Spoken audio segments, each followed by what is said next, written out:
भगवान शिव को सृष्टि का रचयिता माना जाता है। जीवन के अस्तित्व से लेकर अंत तक सब में शिव समाये हैं।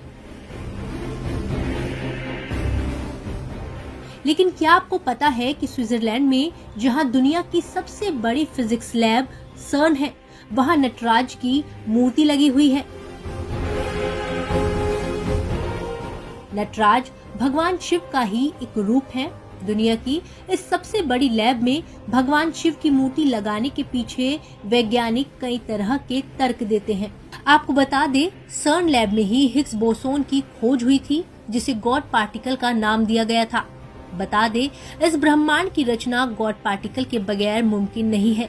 खास बात यह है कि गॉड पार्टिकल यानी हिग्स बोसोन दो वैज्ञानिकों के नाम पर पड़ा है, जिनमें से पहले हैं इंग्लैंड के साइंटिस्ट पीटर हिग्स और दूसरे हैं भारतीय वैज्ञानिक सत्येंद्र नाथ बोस, जो कि आइंस्टीन के समकालीन थे। कुछ समय पहले कानपुर के एक कॉलेज में हुए दीक्षांत समारोह में बीजेपी नेता सुधांशु त्रिवेदी ने भी सर्न के कैंपस में लगी नटराज की इस मूर्ति का जिक्र किया था। उन्होंने इसे लेकर क्या कहा था, पहले आपको वो सुनाते हैं। कि 21वीं सदी में अभी तक जो 21 साल गुजरे हैं, सबसे बड़ी साइंटिफिक खोज कौन सी हुई है?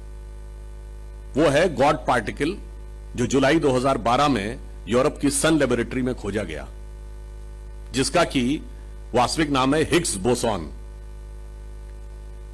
और उस हिग्स बोसॉन के दो साइंटिस्टों के नाम पे है, इंग्लैंड के पीटर हिग्स और भारत के सत्येंद्र नाथ बोस। वहां से बोसॉन वर्ड लिया गया है।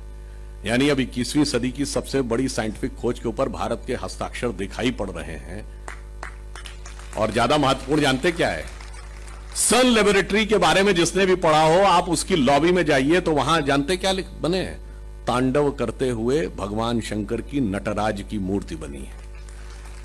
क्योंकि वर्ल्ड के सबसे बड़े कॉस्मोलॉजिस्ट में से एक कार्ल सेगन ने कहा कि now the science is coming to the conclusion that the perpetual creation and destruction of universe is like the cosmic dance of Shiva. CERN में लगी नटराज की मूर्ति के बारे में बताते हुए सुधांशु त्रिवेदी ने इसके पीछे का तर्क भी सबके साथ साझा किया था। चलिए अब इस मूर्ति के बारे में हम आपको विस्तार से बताते हैं कि आखिर इसे क्यों और कब लगाया गया और वैज्ञानिक इसे किस तरह से देखते हैं। सबसे पहले आपको सर्न लैब के बारे में जानना होगा। सर्न यानी European council for nuclear research Switzerland के जिनेवा में मौजूद एक लैब है।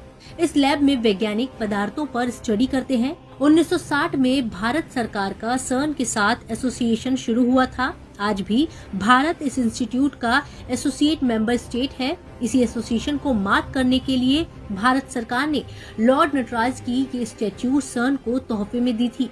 करीब 2 मीटर ऊंची इस मूर्ति का अनावरण जून 2004 में किया गया। इस मूर्ति के नीचे एक पट्टी लगी है और इस पर मशहूर फिजिसिस्ट फ्रिट्जॉफ कैप्रा की कुछ लाइनें लिखी हैं, जो इस मूर्ति के महत्व को बताती हैं। कैप्रा ने लिखा है कि हजारों साल पहले भारतीय कलाकारों ने नाचते हुए शिव के चित्र बनाए। ब्रोंज के बने डांसिंग शिवा की सीरीज में मूर्तियां हैं। हमारे समय में हम फिजिक्स की एडवांस टेक्नोलॉजी की मदद से कॉस्मिक डांस को चित्रित करते हैं।